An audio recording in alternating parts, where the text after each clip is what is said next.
আসসালামু আলাইকুম, সবাই কেমন আছেন? ভিডিওটা শুরু করলাম গতকাল রাত থেকে। আমি আর আহনাব হলো একটু বের হলাম রাস্তায়। আহনাব একটু সাইকেল চালাবে আর আমি হলাম একটু পান খাবো।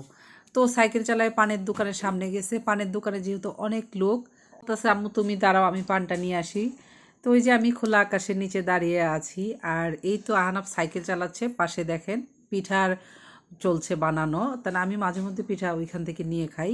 তারপরে শুরু হয়ে গেল সকাল থেকে কাজ। সকাল এত ময়লা ঘরে, আর এইগুলি দেখেন সব তেলাপোকা, তেলাপোকাগুলো মেরে সব একসাথে করেছি।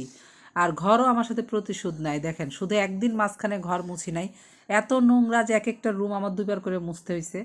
আর ঘর মোছার পাশাপাশি যদি বারান্দা পরিষ্কার না করি ঘর পরিষ্কার থাকে না, কারণ সারাদিনই বারান্দায় আসা হয়। আর শীত যেহেতু পড়ে গেছে, আহনাবের ছোটো কাপড়গুলি সব ধুয়ে ফেলছি, শুকিয়ে গেছে। আর মোজাগুলি অনেক মোজা, চারজনের যেহেতু ধুয়ে ফেলছি। ঘরে নতুন পাপোশ দিয়ে নিলাম, যেহেতু আগেরগুলি অনেক ময়লা হয়ে গেছে। আর এই কাপড়গুলি এখন দিব আমার মেয়েকে গোছানোর জন্য, কারণ সে বসে বসে আরামে টিভি দেখছে। আর মেয়ে বাচ্চা যেহেতু মাঝে মধ্যে একটু একটু কাজ করাতে হয়, শিখাইতে হয়।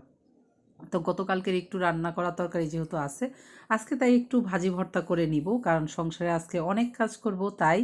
তো আহনাবকে বলেছিলাম, ওই যে দেখেন আমার তেলাপোকা কিন্তু এখনও ঘর জুড়ে বেড়াচ্ছে। আহনাবকে বলেছিলাম একটা ড্রয়িং করতে, সে একদম শুয়ে পড়েছে ড্রয়িংটা করতে। যাই হোক, খেলাচ্ছলে হলেও বাচ্চারা যদি পড়ালেখাটা করে তাহলে ভালো লাগে।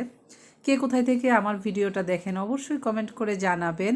যদি লং ভিডিও হয় আপনারা বিরক্ত হবেন, তাই চেষ্টা করি ছোট ছোট ভিডিও দেওয়ার জন্য। সবাই ভালো থাকবেন, আমার পাশে থাকবেন। আল্লাহ হাফেজ। হ্যাঁ।